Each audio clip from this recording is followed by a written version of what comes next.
Mouvement d'humeur des militaires et gendarmes retraités ce matin vers le ministère de la Défense nationale et des anciens combattants. Ces derniers réclament l'application d'une décision de justice de 2011 en rapport avec le rallongement du départ à la retraite. L'association des journalistes du Burkina AJB s'insurge contre les menaces dont sont victimes le journaliste Ali Compaoré. Elle a exprimé son mécontentement à travers un communiqué hier.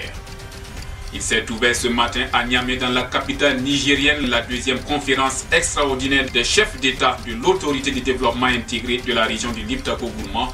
Le président du Faso, Roch Marc Christian Kaboré, y séjourne depuis hier. En sport, les étalons du Burkina connaissent désormais leur adversaire en quart de finale de la CAN.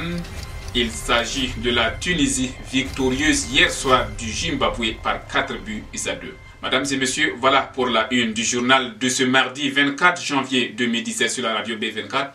Bonjour et merci de nous suivre. Le président du Faso, Roch Marc Christian Kaboré, est arrivé hier après-midi à Niamey, dans la capitale nigérienne, pour prendre part à la deuxième conférence extraordinaire des chefs d'État de l'autorité de développement intégré de la région du Liptako-Gourma qui se tient aujourd'hui même.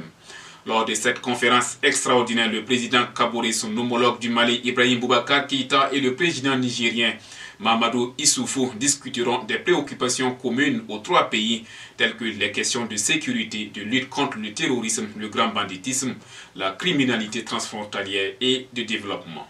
En prélude à la réunion du haut niveau sur l'extrémisme violent qui se tiendra les 21 et 22 février 2017 à Bamako au Mali, le Premier ministre Paul Kabatieba a reçu en audience hier lundi à Ouagadougou une mission du G5 Sahel. Celle-ci est venue demander le soutien du chef du gouvernement burkinabé pour l'organisation de cette réunion. À en croire la délégation du G5 Sahel, la réunion de Bamako va également mettre un point d'honneur sur le rôle des femmes dans la prévention et la lutte contre l'extrémisme violent. À ce titre, le G5 Sahel va bénéficier de l'accompagnement de l'ONU Femmes. Écoutez sa représentante Micheline Ravalolo-Narizoa.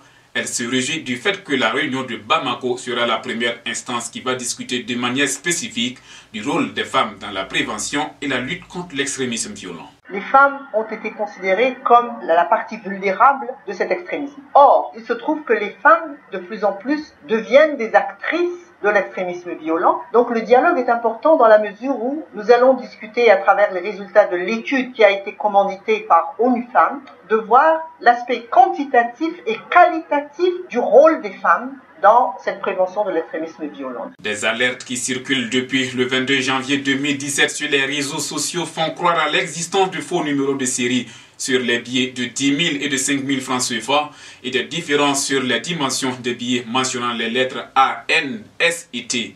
La BCEAO a démenti formellement cette rumeur et qualifié cela d'information malveillante. À ce sujet, écoutez le directeur national de la BCEAO, Charles Luanga Kizerbo. Il s'exprimait chez nos confrères de la radio nationale. Ces informations qui circulent sur les billets de 10 000 et 5 000, je crois depuis hier, sur certains réseaux sociaux, sont totalement infondées.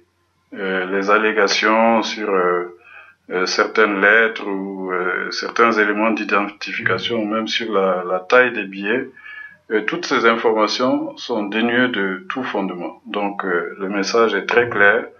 La BCEAO n'a apporté aucune modification aux billets de la gamme en vigueur, en particulier donc ceux de 10 000 et 5 000. Vous pouvez vérifier aussi les auditeurs sur le site de la BCEAO.int qu'il n'y a eu aucun changement aux billets qui circulent actuellement. Je vous le disais, en titre, des militaires et gendarmes retraités ont entamé un sitting ce matin vers le ministère de la Défense pour réclamer l'application d'une décision de justice de 2011 en rapport avec le rallongement du départ à la retraite. Selon les retraités, ce rallongement était de 5 ans alors que l'armée leur a servi une année.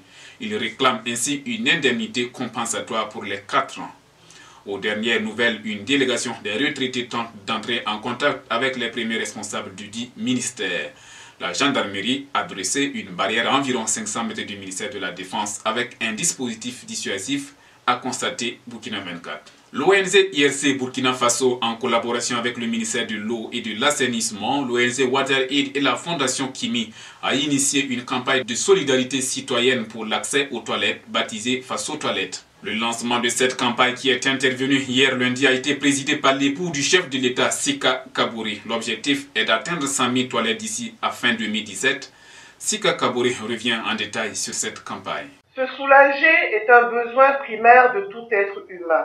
À ce titre, il doit être satisfait dans les meilleures conditions qui garantissent la sécurité, l'intimité, l'aisance et préservent intégralement la dignité de la personne. Je suis profondément révoltée quand je pense aux femmes qui sont obligées d'attendre l'obscurité de la nuit pour pouvoir laisser libre cours à leurs besoins. Je suis davantage affligée pour les femmes enceintes qui n'ont pas d'accès à des toilettes qui leur permettraient d'être à l'aise.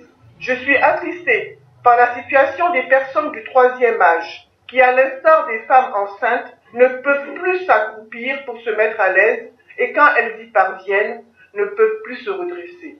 Je suis affligée pour le cas des personnes souffrant d'un handicap, pour qui se soulager chaque jour constitue un véritable calvaire. Je suis effondrée quand je sais que les hommes, chefs de ménage, courent dans la nature, de plus en plus clairsemée, pour se soulager, alors qu'avec un peu d'accompagnement, ils auraient pu réaliser des toilettes convenables qui assurent la dignité et la sécurité à tous les membres de leur famille. Je lance donc un appel pressant à la mobilisation citoyenne pour qu'avant le 31 décembre 2017, chacun investisse en vue de réaliser des latrines décentes au profit des membres de sa famille évoluant en milieu rural, périurbain ou au profit d'un voisin ou d'un membre de sa communauté. L'Association des journalistes du Burkina, AJP, a condamné hier lundi les intimidations et la tentative d'agression dont a été victime le journaliste Mamadou Ali Compaoré pour des prises de position jugées injurieuses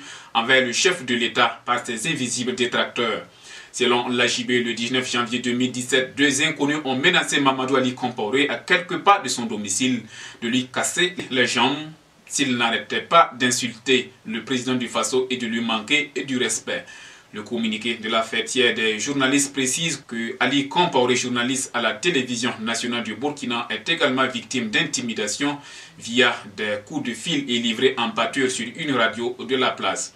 Pour l'AJP, ces pressions multiformes n'ont qu'une seule visée: contraindre Ali Compaoré à renoncer à sa participation à Presse Écho, une émission de débat diffusée hebdomadairement sur la télévision privée BF1. L'AJP dit condamner sans réserve ces actes d'agression et d'intimidation répétitifs à l'encontre de M. Ali Compaoré et interpelle les leaders politiques sur la nécessité de sensibiliser leurs militants afin qu'ils respectent scrupuleusement le droit à la liberté d'opinion et de ton des journalistes, conclut le communiqué. Des centaines de personnes ont manifesté hier lundi à Bogandé pour exiger le bitumement de la route Taparko-Bogandé-Fadangourmand, selon l'agence d'information du Burkina. Cette marche pacifique a eu lieu dans les 4 principales communes jouxtant la route nationale 18, Bogandé, Piela, Bilanga et Mani. Selon le porte-parole des plaignants, Ali Bourgou, la Yanya, à travers cette marche, dit non aux multiples pertes en vie humaine dues au mauvais état de la route, de ses ponts, aux longues heures de route et au coût élevé du transport. Déjà le 11 mars 2016, les populations de la Yanya avaient organisé une marche similaire pour réclamer le bitumement de cette même route.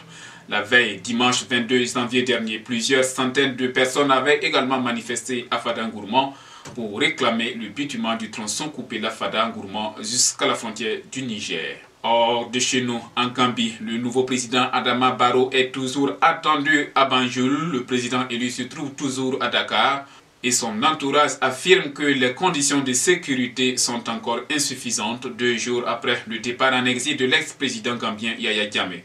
Mais depuis Dakar, Adama Barrow a nommé une nouvelle vice-présidente, une opposante historique à l'ex-président Yaya Jammeh, Fatoumata Tamba Dieng. Hier après-midi, le général François Ndiaye, qui commande la force de la CEDEAO, est arrivé à Banjul pour rassurer les populations, rencontrer l'état-major de l'armée gambienne et faciliter le retour au plus tôt du président Adama Barrow. Sport, football et nous parlons de la CAN. Les étalons du Burkina connaissent désormais leur adversaire en quart de finale à l'issue des derniers matchs de poule du groupe B joué hier soir. Et ce sera contre les Aigles de Qatar de la Tunisie, victorieux du Zimbabwe 4 buts à 2. Dans l'autre rencontre, l'Algérie, qui a été tenue en échec par le Sénégal au terme d'un nul de 2 buts partout, dit adieu à la compétition. Burkina-Tunisie, ce sera le 28 janvier prochain à 16h temps universel. On vous rappelle qu'une confrontation des deux équipes en phase finale de CAN remonte à la CAN 98 organisée par le Burkina Faso et les étalons l'avaient emporté lors des séances de tir au but. Après la rencontre Burkina-Tunisie le 28 janvier prochain, on aura à 19h un duel des Lions, les Lions de la Teranga du Sénégal et les Lions indomptables du Cameroun. Un remake, vous vous en souvenez, de la finale de la CAN 2002 au Mali. Ce soir, à partir de 19h dans le groupe C, les éléphants de la Côte d'Ivoire, après leur 2 nuls, ont besoin de s'imposer devant le Maroc de Hervé Renard pour se qualifier en quart de finale. Au même moment, le Togo de Emmanuel Seyi Adebayor rencontrera le leader de ce groupe, à savoir la RD Congo. Voilà, mesdames et messieurs, c'est sur cette actualité de la CAN que l'on se sépare pour aujourd'hui. Mais l'information continue sur notre site internet www.radiob24.com et sur notre page Facebook. Merci à tous pour la fidélité et très bonne journée.